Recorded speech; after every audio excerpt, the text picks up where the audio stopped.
The Miami Hurricanes have multiple coaching hires to make, and it's been quiet on the front. Does Alex Donno have some answers?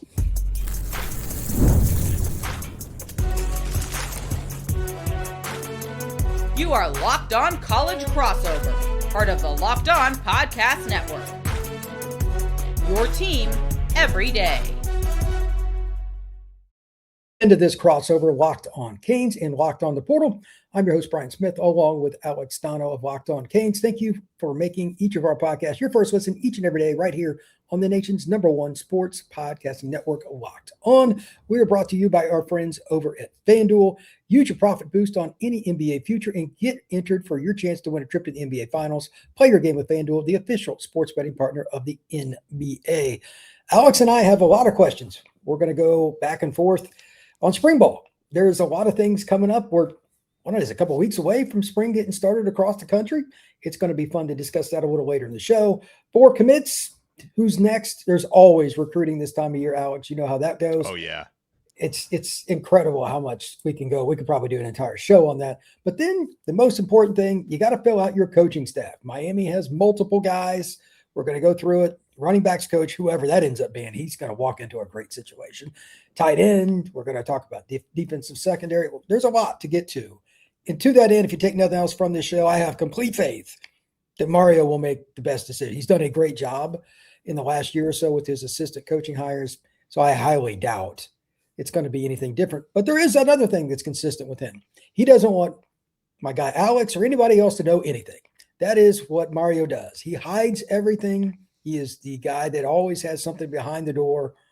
So, Alex, any insights, any thoughts, any directions, anything at all that you want to add? I think over the last couple of weeks with these assistant coach openings, I think we've learned more about who the non-candidates are versus who the actual candidates are. Because you talk about the secrecy that comes from Mario Cristobal coaching hires, and listen, as someone who covers the program, it makes my job more difficult, so I guess that's bad. But I'm also an alumnus and a fan of the program, and I actually appreciate the fact that Mario runs a very tight ship. Loose lips sinks ships, I think is the motto coming out of there. And Brian, we've even heard some urban legends about Mario Cristobal that, you know, if the legends are to be believed, sometimes he will even leak fake info around the building just so he can identify the leaks. So if you're close to that staff and you hear something, you know, hey, I better not talk to too many people about this because I might be identified as the rat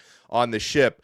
So an interesting thing happened, last week. And I would say out of the jobs that are open, tight ends coach, running backs coach, cornerbacks coach, probably the job that there's been the most chatter about is cornerbacks coach. Miami does have a returning DBs coach in Will Harris who focuses on the safeties, but Miami lost Zach Etheridge to the NFL, who was coaching the corners. And so late last week, a certain Miami focused Twitter account, he was trying to, break news a little prematurely. He was, maybe he was out for clout or he thought he knew something, and he sent out like a pretty definitive report.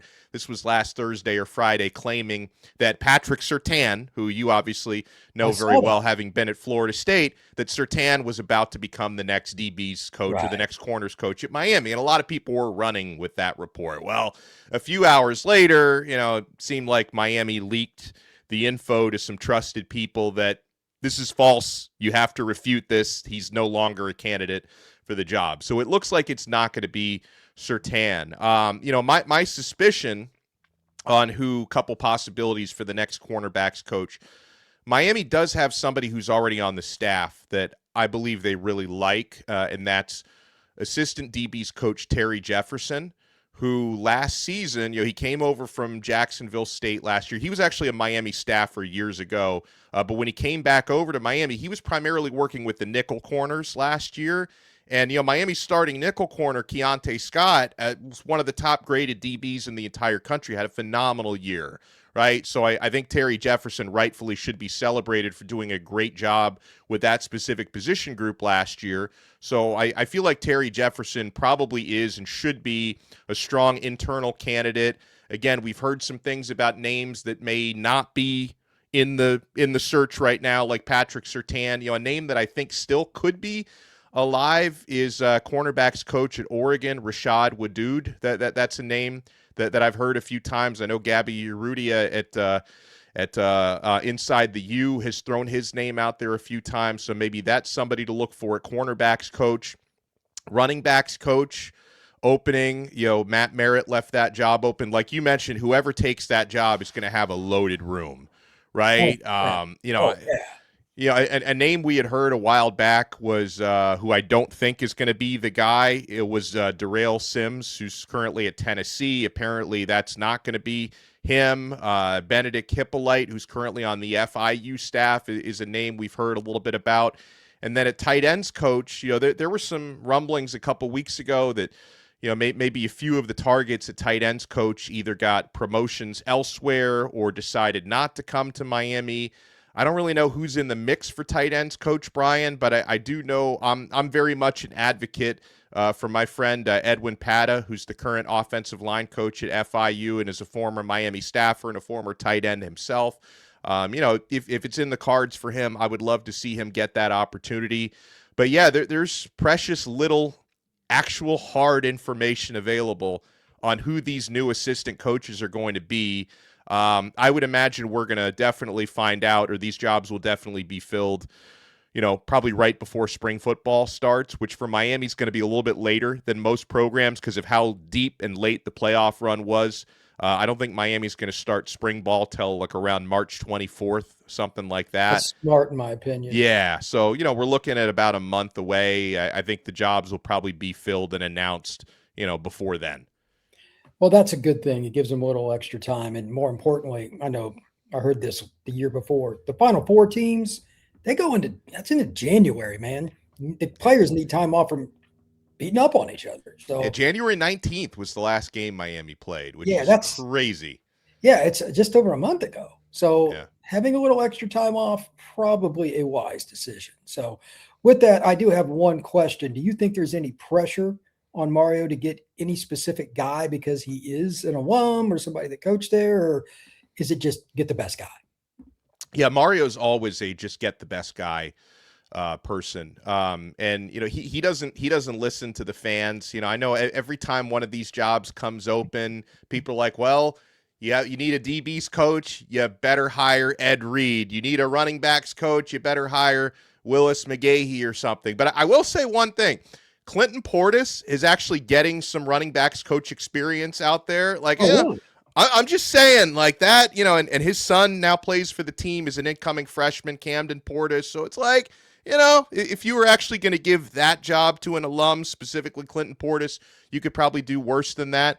But no, I don't think Mario feels any of that pressure. And I've seen it happen the last few years, Brian, whenever he's got to hire new assistant coaches, oftentimes he'll go with a name that's not necessarily popular with the fan base, and then people end up sort of eating their words and saying, hey, this guy's actually doing a really good job anyway. So, people are always going to try to create that pressure, and I'm sure he's got plenty of alums, sending in their resumes and texting him. But, yeah, I don't think, if the right guy happens to be an alum, so be it, but I don't think he feels any pressure to do it that way. Well, there's nothing wrong with doing your due diligence, which that fits Mario Cristobal to a T. So with that, we are going to move on to recruiting. Alex has a lot of guys he wants to ask me about. I'm going to ask him about a few. That is next on this crossover, Locked on Canes and Locked on the Portal. Today's show is brought to you by our friends over at FanDuel. If you ever wanted to experience the NBA Finals live and in person, FanDuel is giving you the chance to turn that dream into reality with their NBA sweepstakes. Here's how it works. Use your profit boost on any NBA future, and you'll automatically be entered for a shot to win an NBA Finals trip for two. That's right. Two people, flights, the tickets, the entire experience with FanDuel. If you love the futures this time of year, and you could just pick conference champion, maybe you pick the NBA Finals champion, whatever it is, that's up to you. All you have to do is use your profit boost. So visit FanDuel.com to get started. Use your profit boost on any NBA future to get entered for your chance at the NBA Finals. Play your game with FanDuel, official sports betting partner of the NBA. We're also brought to you by our friends over at TurboTax, and it is definitely tax season. but don't let it take over your life. This year, TurboTax is making it easier than ever to just hand things off and move on with your day without all the stress. With TurboTax's full service, you can have your taxes done for you by a trusted local expert from start to finish without all the stress or the guesswork. The best part, it's a huge time saver and gives you real peace of mind knowing an expert is actually handling it. For a limited time, you can have your taxes done by a local expert for $150 all in. If a TurboTax expert didn't file for you last year, just file by the 28th of February. Take taxes off your plate and get back to your life. Visit turbotax.com/local to book your appointment with TurboTax today.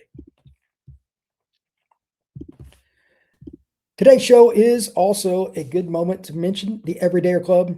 Alex knows about this. I know about it. Down in the description below for both our shows. Just make sure you check it out. It is going to have a link in there to give you more information about the Discord and all the things. And Alex has got tons of stuff going on with Locked On Canes. But the best part, honestly, is for audio listeners, $5 a month or $50 a year. No ads on your audio feed. It is a great deal. Check out the Everydayer Club. All right, Alex, I'll give you first swing with the recruiting rope here. Where do you want to go? Because Miami's got 4 commits. I think they're doing, again, Mario doing his due diligence, not just taking every commitment that wants to go to the U. After you go to the playoffs and make a deep run to the national title game, they probably have the phone ringing quite a bit, I'm sure. Where do you want to go with recruiting? Offense, defense, any particular player? Well, I think not necessarily either side of the football, but I think from a Miami point of view, I always like to start with blue chip local guys that the program is trying to keep home. And, we can extend this nationally, and we will, but I think a couple of the most important recruits in this cycle, Brian, for Miami, 5-star offensive tackle Mark Matthews from St. Thomas Aquinas, who it feels like Miami cannot let this guy leave the area, right? I mean, it's at the position that Cristobal recruits best. I mean, Miami always takes a swing at the top offensive tackles in every recruiting class, and often they land them, right? The way that they just did with Jackson Cantwell, the way they did a few years ago with Francis Mauigoa and Samson Okunlola in that same class. Mark Matthews is reportedly going to attend Mario Cristobal's annual pool party, which is like a big spring recruiting event. It's going to happen April 4th. I've every year I try to sneak into the pool party and security turns me away. Not literally, but I would love to. I would love to check that pool party out. Matthews is supposedly going to be there, reportedly going to be there, which is big. I'm not sure if 5-star wide receiver Nick Lennear from Carroll City will be at the pool party. He'll probably end up there. This is another, feels like a must-get for Miami, Brian. I mean, Nick Lennear, super talented guy, playmaker, really fast receiver. Sometimes Miami has missed on, top local type receivers, but Lennear is someone the Hurricanes have been out in front for, I think, for several months, but they're still yet to land the verbal commitment. So I think they're hoping to do that. So I guess let's start with the top blue chip local targets. What do you think? I don't think they're going to lose either one if I had to pick today. Yeah. Obviously, it's a long way off. When I spoke to Nick a few weeks ago, SC and Miami had visits lined up, and he just was slowly sifting through God knows how many other opportunities. I saw him play again at Battle Vegas. He's as good a playmaker as there is in the country. I think if I had to rank players in Florida on production and everything in this class, he'd probably be the best. Matthews as a lineman. It's a little harder to grade, but those might be the 2 best players in Florida from a prospect perspective, especially if you take out the IMG guys. That makes it kind of murky. Yeah. But they're also both local. I mean, Nick lives in South Florida. Mark lives in South Florida, and they've done a great job of recruiting both of them. I've heard that they're the top team for both kids, but we are in February. So let's see how that goes. And if I had to pick one to leave, I don't even know which one it would be. I like Miami for both. So I'm sure that probably makes Miami fans happy. But right now, Miami's doing a great job, and they should. They've got a good staff, and they're coming off a great season. Why wouldn't they? Yeah, absolutely. All right. So player, I wanted to ask you about, because I haven't done a whole lot of research on this player really until this week. I start to see him come up in Miami conversations. Ascending quarterback prospect Will Mencl, who's a composite 4-star. He's out of Chandler, Arizona. I don't watch a whole lot of Arizona high school football, but this is a name I've heard before. And, Miami is becoming a trending program for Mencl. He is reportedly going to be attending that pool party on April 4th. It's going to be a little bit of a longer commute for him than Mark Matthews, who's got to, drive a few miles to the pool party. Mencl's going to be coming in from Arizona for this spring visit. So, with quarterbacks, most of my focus has been on, Neiman Lawrence, who's in the area, and a few other guys. But what about Will Mencl, Brian? Tell me about this guy. I actually did a portal podcast yesterday on the top quarterbacks, and I did a film review. I put up a post on him on X. This is a guy that does a lot of things off platform. He's really good when everything's around him. I don't know why, but he just seems to focus even better when things get hectic. That's a great trait. I like that. Yeah. Yeah. I mean, it's really odd, but he's the guy that'll dip it down. I'm not saying that he's a certain guy that was a Heisman first, all that kind of stuff. But he's in that vein. Athletically, he's pretty darn good. He can run RPO. He will make you pay if you dive down on the running back, and he's quarterback draw or just, I'm going to take off. All of those things. But above all else, super competitive in the moment when he has to be, and he can throw the ball to all levels of the field. On3 just ranked him number one player in the country. Yeah. I don't see that, but he's a top 50 kid, and he's annoying to deal with. As a coordinator, he would be the guy that would drive you nuts. That's kind of the best way I can put it. I don't know who to describe him as. He's a Trinidad, and that I don't think he's quite as athletic as Trinidad, but he's in that vein too. So if you can get a kid like that that's willing to come, by all means. And if he's coming to the pool party, that means Miami has a legitimate chance. Yeah, 100%. It's all right. So another 5-star player. This pool party is going to be you can see why I'm going to try to sneak into the pool party. It's going to be loaded with 5-star talent. So 5-star corner Joshua Dobson is reportedly going to be at the pool party. He's out of Huff High School in North Carolina. And, when I saw where he's from, I know that high school's familiar, and then it clicked for me. That's where Tyron Evans went to high school, who's an incoming freshman receiver at Miami. So maybe Miami's best recruiter could be a guy who's already in the building and a player that they just landed. And, Brian, if Dobson's right there, right at or near the top of the class when it comes to cornerbacks, what do you know about him? I had the chance to see him play last summer. And for whatever it's worth, he's probably the best all-around corner in the class. And this, for whatever it's worth as well, this might be the best DB class I've seen in quite a while. Yeah. It is loaded. If you're in the top 4, most years you'd be number 1. It's that good. John Meredith and several other guys are really good. He's the guy, though, that I think is the best combo of man and zone. He's been coached well, super competitive. He's 6 foot, 6'1". And he has a burst that you can't teach. It's just God-given. Every school in the country has offered Dobson. Yeah. I have no idea where he's going to go. I know there have been some picks, but his list has changed a bunch. If he's coming to that party, they got a shot. But this is a recruitment that will probably go till signing day. I don't care if he commits or not. Everybody wants him. He's a day one impact guy. He's going to be on your 2 deep at first day practice. So Miami's got their work cut out for him, but so does everybody else. And why not Miami? I mean, they've got a kid from his high school already. It's definitely possible. Yeah, and so another 5-star that Miami's making a push for, who has 2 spring visits scheduled, unofficial. Usually a good sign if you're coming frequently. We're talking about 5-star linebacker Caden Henderson. He's going to be visiting Miami March 5th, which is actually going to be before spring football starts, but again on April 10th, which will probably be a spring football practice today. However, I will say on Caden Henderson, for those who were up late last night, he did receive a projection from Steve Wiltfong to go to Texas A&M. So, I mean, it's a crystal ball. It's not a verbal commitment, but what are you hearing on 5-star linebacker Caden Henderson, and is A&M the strong trending leader in your eyes? I interviewed him a couple of weeks ago when I saw him at Battle Vegas. Great guy. He actually grew up a Florida State fan, but he needs to see them do something. And recruiting, I don't blame him for that. And recruiting is before the season, so I think Florida State's got to play the long game there. They're not going to get his commitment this summer, I don't think. They're involved, but his list is insane. It's all the Florida schools, and it's Alabama, Texas A&M, Notre Dame, Ohio State, everybody you can imagine that's elite, and he's overwhelmed. So when I saw that crystal ball, I'm like, well, he mentioned A&M to me, but They were no different than anybody else. Something may have dropped the bag. I have no idea. Maybe had a great conversation. They've got a good recruiting staff.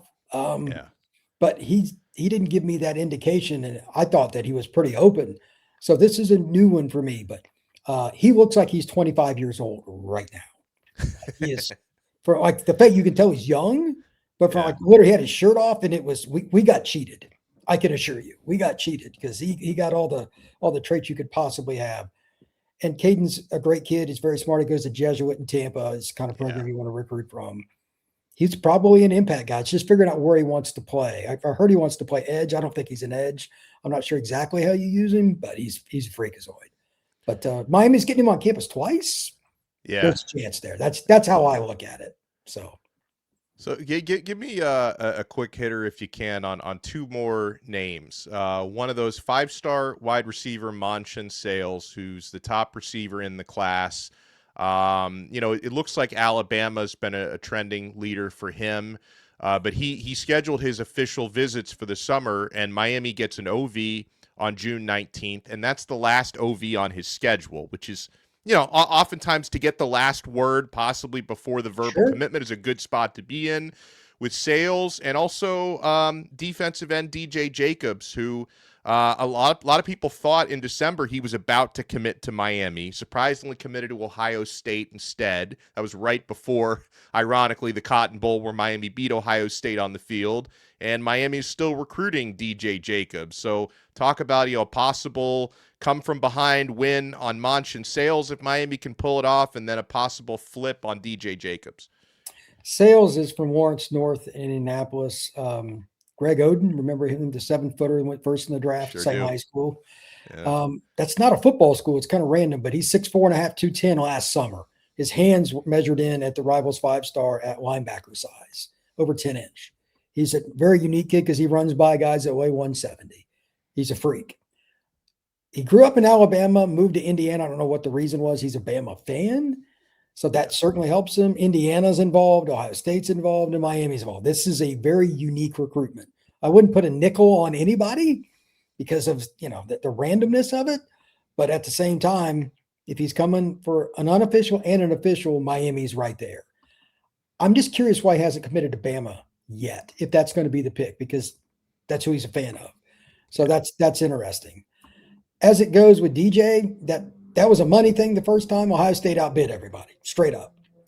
I don't know if there's been a change in that, because if that's what it was about, why would you still take visits? But Miami, as you and I both know, they were the leader in the clubhouse the day of, and then it changed. Ohio State decided to go all in. And when I say all in, they went really all in. And they outbid everybody by a considerable margin. Is that the only thing that's involved here? I could be wrong, but I heard money was the deciding factor. What else is involved, and why are you taking that visit? But if he is taking it, there's a chance that Miami could get him, because there's no reason to do it if you're not at least considering the U. Fair. That's all I got for you, man. I'm ready to talk some spring ball after this. Absolutely, man. Let's talk about it next right here on this crossover, Locked On Kings and Locked On the Portal.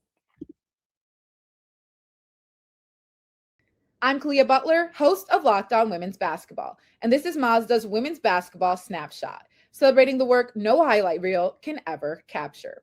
South Carolina rolled past Ole Miss 85-48 to clinch a share of the SEC regular season title and lock down the number 1 seed in the conference tournament. The Gamecocks extended their win streak over Ole Miss to 21 straight. UCLA dominated Wisconsin 80-60 to secure its first outright Big Ten regular season championship in program history. The Bruins improved to 27-1 overall and remain unbeaten in conference play. And number 12 TCU stormed back from a 13-point fourth quarter deficit to beat Iowa State 80-73. The Horned Frogs now sit alone atop the Big 12 standings and are 1 win away from clinching another regular season conference crown. These moments are earned off the clock, those long before the lights ever come on. The sweat, the fakes, the doubt, the scrapes, and coming back for more every time. Mazda puts that same drive into every detail. Wins define the moment, putting in the work, that defines you. There's more to a Mazda because there's more to you. We are also brought to you by our friends over at Indeed. With workplace chaos, deadlines stacking up, and inboxes overflowing, the one position you still have to fill is sitting open. When the pressure's on and you need the right hire, this is a job for sponsored jobs. Indeed, sponsored jobs helps you reach the people who actually fit what you're looking for, skills, experience, location. So you're not just hoping the right candidate stumbles across your post. In roughly the minute that I'm going to be speaking with you, on average, Indeed makes 27 hires worldwide, including the United States. So if you're hiring, spend less time searching and more time interviewing candidates who check all the boxes with Indeed sponsored jobs. We even have the opportunity to give you $75 in sponsored job credit to help get your premium status it deserves at Indeed.com/podcast. Just go to Indeed.com/podcast right now. Support the show and say that you heard about us right here with Indeed on this podcast. Indeed.com/podcast. Terms and conditions apply. Need to hire. This is an Indeed sponsored jobs opportunity. Alex, we're a month from spring ball for the Miami Hurricanes. What is I'm curious if you're going to give the same answer I do, number one curiosity point? Because it's not like Miami's rosters and there's no spot you go, oh no, we're in trouble. What's your most curious position and why? Offensive line, just because of the sheer amount of starters that they have to replace from last year. They lose 4 of the starters from last season. 3 of those were multi-year starters at Miami. So it just becomes a position where I've spent the last couple of months trying to project who I think are going to win those jobs. But, seeing is believing. And it's always unpredictable, right? When you've got an Alex Mirabal coached offensive line where he cross-trains and rotates guys like crazy in practice, you can't always tell, like, hey, so-and-so, is he in line to be a right guard starter or a left guard or a center, because he rotates guys so much. But there's going to be opportunities to be had, Brian, and it starts with number one recruit in the incoming class of 2026, Jackson Cantwell, who was a man amongst boys in high school in Nixa, Missouri, and he's going to have every opportunity to win a starting job his first year. And, for Cantwell, I think it's so important that he was able to get the head start, because he was able to, he graduated Nixa High School like so early in December that he was able to get to Miami and practice throughout pretty much Miami's entire college football playoff run. And because Miami had all those extra practices, Cantwell was able to get kind of a pre-spring head start. So, when I start watching spring ball, what kind of prominent reps is Cantwell getting? Because I would project him to be a year one starter, possibly at right tackle. The most experience in terms of Miami experience guys, they have Matthew McCoy and Samson Okunlola, who were basically co-starters at left guard last year. I think they're both going to be full-time starters this coming season, one of them playing left tackle, one of them playing left guard. At center, this could be the opportunity, finally for 6-year senior Ryan Rodriguez, who's had a couple of injury red shirts in there. He might emerge as the starting center, but if he doesn't, Max Buchanan might, or S.J. Alofa-Tuli might. Miami's got some good young offensive linemen. And then, an experienced transfer who came in, Jamal Merriweather from Georgia. He wasn't a starter at UGA, but he was like an experienced rotational guy. Is he going to be a rotational guy at Miami, or does he maybe win a starting job at Miami? So, there's a lot of change there. But I don't feel like there's any possibility that unit's going to be bad, because I think they're too well coached and there's too much talent there. There's just a lot of new players with just the amount of guys Miami lost last year. So I view offensive line as a position of interest for that reason. I have it almost identical to you across the board. O-line's the most interesting. Yeah. I will go ahead and plug my guy, Max, for the right guard job. I don't know if he'll win it outright. I have a feeling that Rodriguez could be that guy at right guard, at least early. Yeah, could be. I think SJ is the most likely long-term. Like he's one of the best center prospects I've ever seen. I saw him at Future 50 a few years back. He was really, really good, technically sound. Kid had played at Bishop Gorman. I mean, he understands what he's supposed to do, and he's really, really technically sound. The left side is more intriguing. Which one plays guard? Which one plays tackle? And again, the big fellow coming in from Georgia, does he take that step forward? Georgia's offensive line's been a hot mess for 2 years. They were up and down, especially not this passing one before. They improved some, but for the way they recruit, it still wasn't where it needed to be. So I don't know what's going on, but he was a highly touted kid. And, if you get him as your backup, that's a pretty good sign. And then obviously Cantwell, if he's not your starting right tackle, either he got hurt or something's gone wrong. Yeah. Because they really don't have the perfect candidate there. No. They really don't. So maybe one of those other young guys will step up. There's always a spring story like that, but we'll see. Secondary, my guy Bryce, he was really good in high school. Miami Columbus guy. I think he's got a chance at first team All-American status. He had, 6 picks last year? And he played. Yep, 6 Did picks. he even start a game until the play? Ooh, no, I don't. That's a great question. I don't believe he did. I think this all throughout Poyser, and Jacoby Thomas. So he was a heavy rotation guy who still hauled in 6 INTs. Yeah, that's what I mean. I'm going to look this up while we're sitting here, but I don't know if you had a guy in college football last year that per snap had a higher interception rate. That's a really good statistic to have on your side. Yeah. So, we knew he was going to be good. All the Florida schools wanted him. So that puts it in perspective. But at the same time, Miami, how many other guys do you feel comfortable with in that secondary? Start Day, like Dylan Day's a player that I really loved out of high school. What do you think? Yeah, so you got a couple staples that are back at cover corner, which is big to have OJ Frederic and Xavier Lucas back. Damari Brown, who always plays really well at corner, he's just hurt all the time. So it's like he needs to stay healthy for a full year. Ethan O'Connor, who was one of the top backups, is back there. Zechariah Poyser is back at safety, which is big. Miami loses Jacoby Thomas and they lose Keontae Scott, which are the 2 most notable losses. From what I've seen, I'm a fan of Omar Thornton, who Miami brings in from Boston College. Like, he was one of the few bright spots on a really bad BC team last year, but he's a hitter, and I know the staff loves his physicality. So I think Omar Thornton is going to end up possibly being the new nickel starter, taking over hopefully where Keontae Scott left off last year. And, there's some young players in the secondary. Obviously, Bryce Fitzgerald, he's a second-year guy. I don't even think of him as a young player because he's so mature and such a solid guy. But Dylan Day is another one, and Jabari Antoine is another young player in the secondary who got some burn later on in the year.